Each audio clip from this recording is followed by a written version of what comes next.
O presidente Lula indica que pode negociar com Donald Trump. Caso não tenha acordo sobre o tarifaço, o Brasil vai sim responder na mesma moeda. Direto para Brasília, Janaína Cabelo chegando agora ao Jornal Jovem Pan. Lula divulgou uma carta a jornais criticando a taxação. É isso? Bem-vinda, Janaína. Muito boa noite para você, Thiago. Boa noite a quem está nos assistindo. Exatamente, o presidente Lula, na verdade, ele escreveu um artigo que foi publicado em alguns jornais de vários países. E aí, entre esses países, a China, o Japão, alguns países da Europa, aqui na América do Sul, a Argentina. Ele não cita, Thiago, o nome de Donald Trump, não cita a tarifa de 50%, porque é um artigo que foi escrito, segundo o governo federal, antes do anúncio de Donald Trump dos 50% em cima dos produtos brasileiros, porque a ideia seria que esse artigo fosse publicado logo após o término da cúpula dos BRICS. Então, a gente tem, inclusive, alguns trechos para mostrar aí na tela do que o presidente Lula escreveu nesse artigo.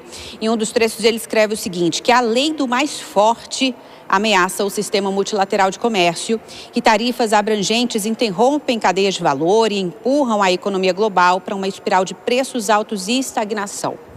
Em outro trecho, o presidente Lula escreve o seguinte, que novas forças têm emergido e novos desafios têm surgido, que se as organizações internacionais parecem sem efetividade é porque a estrutura delas não mais reflete a realidade atual e que as ações unilaterais e excludentes estão piorando pela ausência de uma liderança coletiva. E como você disse, o presidente Lula, na opinião dele, ele não vai usar a lei de reciprocidade até o momento, por enquanto, porque ele disse que as coisas estão muito a calor ainda do momento. Inclusive, em uma das entrevistas que ele concedeu ontem, ele disse que o Brasil, por enquanto, vai procurar a OMC, a Organização Mundial do Comércio, para que a entidade possa se posicionar sobre o que ele disse, quem está certo e o que está errado.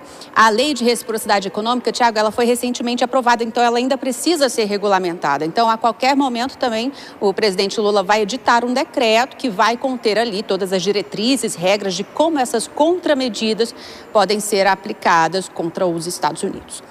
Tiago. É isso, é aguardar para saber efetivamente se essa tarifa entra em vigor dia 1º de agosto. Janaína Cabelo volta daqui a pouquinho. A gente continua em Brasília, porque hoje no Espírito Santo o presidente Lula transformou uma cerimônia em um ato pela soberania nacional. Já já a gente toca nesse assunto, mas antes eu vou girar os nossos comentaristas. Chegando por aqui, Dora Kramer e também o Cristiano Vilela já com a gente também. Tudo bem, Dora? Bem-vinda. Bom, mais um dia em que houve uma temperatura política elevada por causa do tarifaço, mas nós temos algumas sinalizações. Donald Trump falando que pode conversar com Lula se eventualmente houver espaço, mas não agora, e o presidente Lula falando que aceita conversar com Donald Trump, mas se não, vai responder na mesma moeda. O tom baixou um pouco ou continua tudo igual, Dora? Bem-vinda, bom trabalho.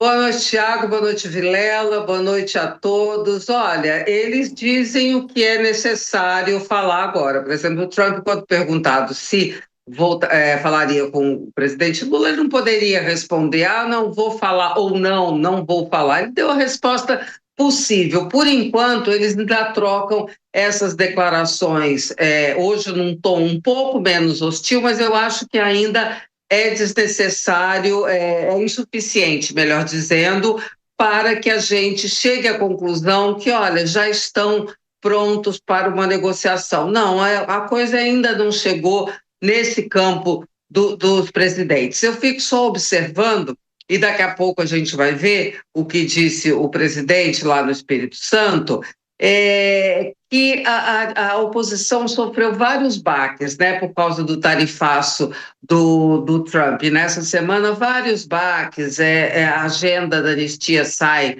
da pauta do Congresso, o governador Tarcísio de Freitas numa saia justa, uma área de atrito criada com o agronegócio, enfim, a situação do Eduardo Bolsonaro fica prejudicada, dificultada no Supremo Tribunal Federal. Agora, tudo isso, esse conjunto todo faz uma situação favorável ao governo, tá certo? Agora, é uma situação favorável, é uma vantagem que precisa ser administrada, porque se ela for deixada ao léu, sem estratégia e inteligência, ela pode se perder, porque o presidente, como é que ela se perde? Se o presidente Lula exagerar na dose da reação, E aí já a gente vai ver por que eu estou falando isso, né? Quando a gente observar, puder assistir o que ele disse lá no Espírito Santo, e também se ele menosprezar a capacidade, a força e a capacidade de reação do adversário. Aí, essa vantagem que ele tem agora pode ser perdida. Por isso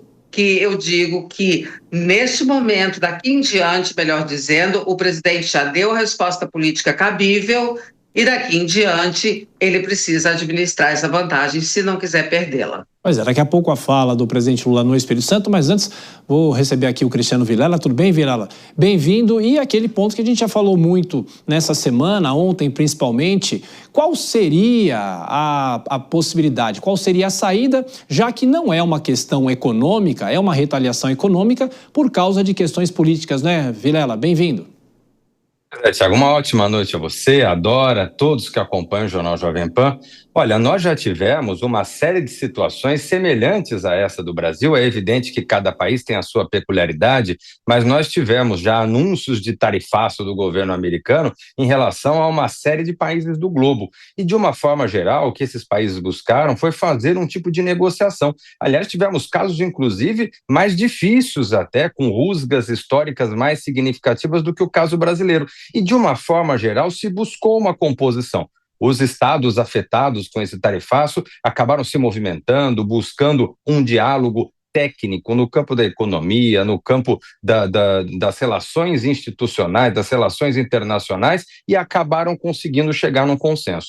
No caso brasileiro, o que me chama a atenção é que, desde que aconteceu o anúncio desse tarifaço, a gente só vê cascata política. 99,9% das manifestações vindas do governo, vindas da oposição, vindas de todo mundo, ela se fundamenta no aspecto político, fazendo uma celebração, no caso do governo, fazendo uma celebração de que a oposição teria levado o Brasil a essa situação, no caso da oposição, mostrando que a inércia do governo levou o país nessa situação. Agora, o fato é que nós temos um problema enorme, um problema gravíssimo e que tem que ser discutido com racionalidade.